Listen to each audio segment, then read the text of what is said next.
Guy Tessier, bonjour. Bonjour.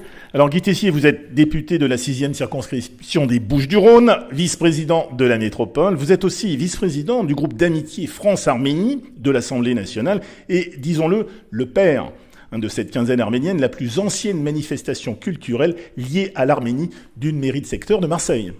C'est tout à fait exact. Il est vrai que quasiment dès mon arrivée dans cette mairie, il y a de ça maintenant bien longtemps, comme j'avais l'Arménie au cœur, j'ai souhaité effectivement créer un événement qui commémore le génocide des Arméniens de 1915. Mais je souhaitais que cette manifestation ne soit pas une manifestation communautaire, mais qu'elle soit une manifestation à caractère quasi national, je dirais. C'est-à-dire qu'il fallait que tout le monde, ceux qui avaient eu à souffrir dans leur famille, dans leurs aïeux, etc., de ce génocide terrible, de ces déportations, de ces enfermements, de ces déplacements, de la guerre même qui a eu lieu, car ça a été aussi une véritable guerre, puissent garder ce souvenir, mais aussi il y avait donc la culture du souvenir, mais il y avait également la connaissance de cette situation historique qui, malheureusement, pendant trop longtemps, a été tue.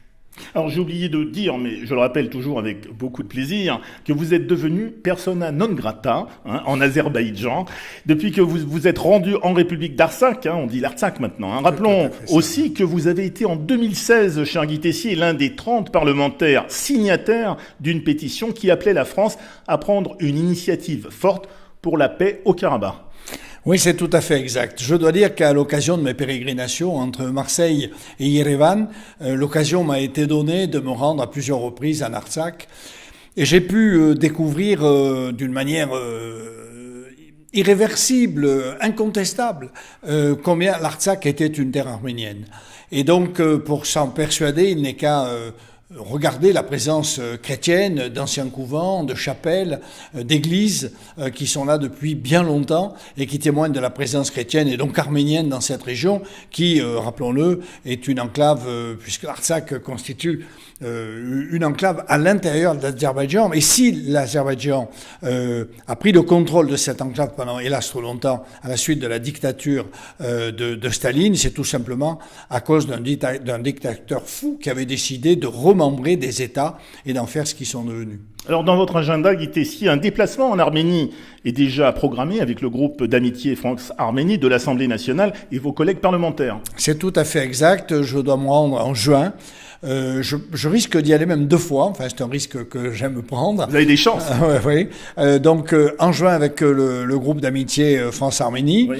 Et ensuite, en octobre, pour le sommet de la francophonie, puisque le sommet de la francophonie se tient à Yerevan et que donc, nous avons, nous les parlementaires, à cœur d'être présents à l'occasion de cette remarquable cérémonie qui aura lieu et tout le symbole qui s'y rattache, aussi bien pour nous, Français de toutes origines, que pour les Arméniens d'Arménie, pour leur montrer que ce lien n'est pas un lien virtuel, mais qu'il est un lien charnel entre nos deux pays. Voilà, c'est ça. L'Arménie donc a été désignée comme pays hôte du prochain sommet de la francophonie, les 11 et 12 octobre prochains. Alors c'est une décision qui vous semble être un message important à tous les pays membres de la francophonie et à l'ensemble des pays d'Europe centrale et orientale? Bien sûr, c'est un message très fort que le sommet se fasse à Yerevan, en Arménie, parce que ça prouve la volonté de l'ancrage de l'Arménie dans la francophonie.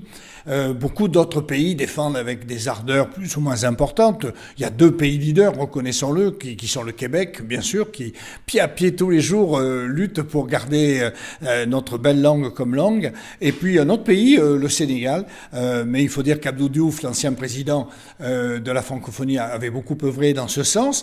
Et donc moi, je trouve que c'est un symbole fort. Et puis aussi, c'est une ouverture de l'Arménie vers la France, vers l'Europe, vers les pays francophones, et je pense que c'est excellent pour la jeunesse parce que le français pourra devenir dans les années qui viennent la 3e langue la plus parlée au monde.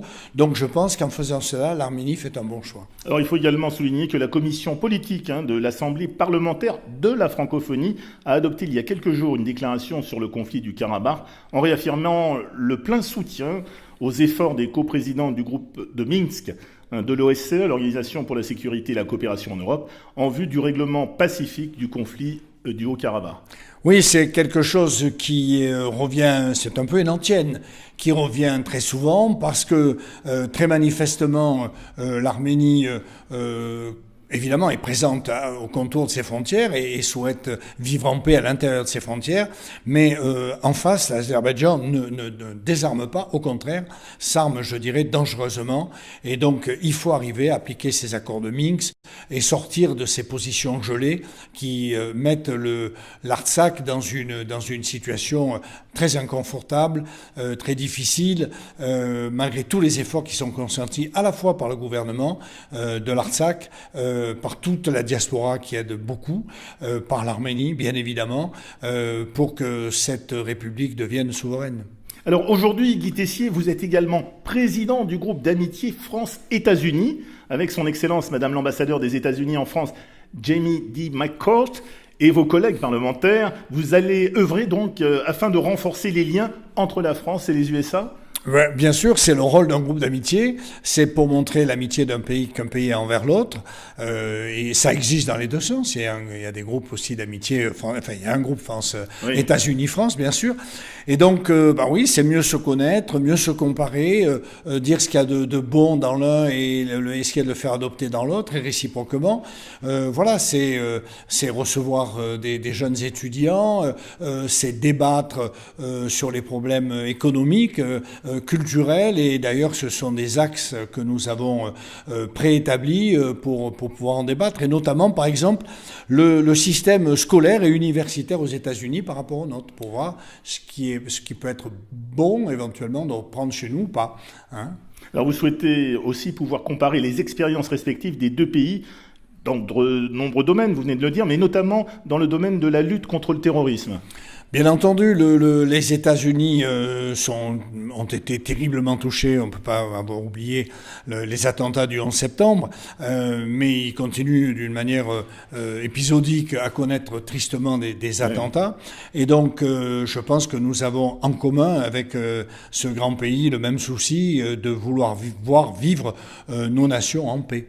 Alors, parmi vos interventions à l'Assemblée nationale, je rappelle que la prison des Baumettes fait partie de votre circonscription. Vous êtes revenu dernièrement sur la situation des surveillants de prison et leur recrutement. Alors, vous pensez qu'il est nécessaire de revaloriser cette fonction ? Bien évidemment, le métier de surveillant de prison est un métier extrêmement difficile.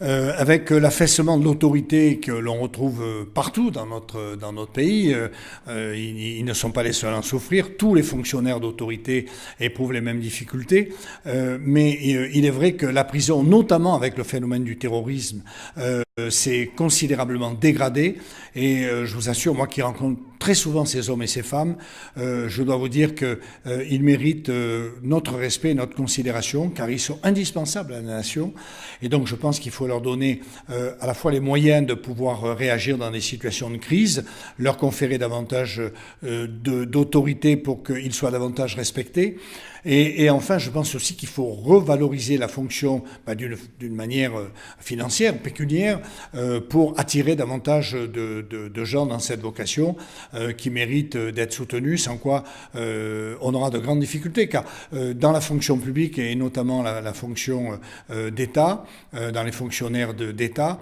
c'est probablement le seul concours où on est moins de candidats que de places disponibles. Donc c'est quand même très, très préoccupant.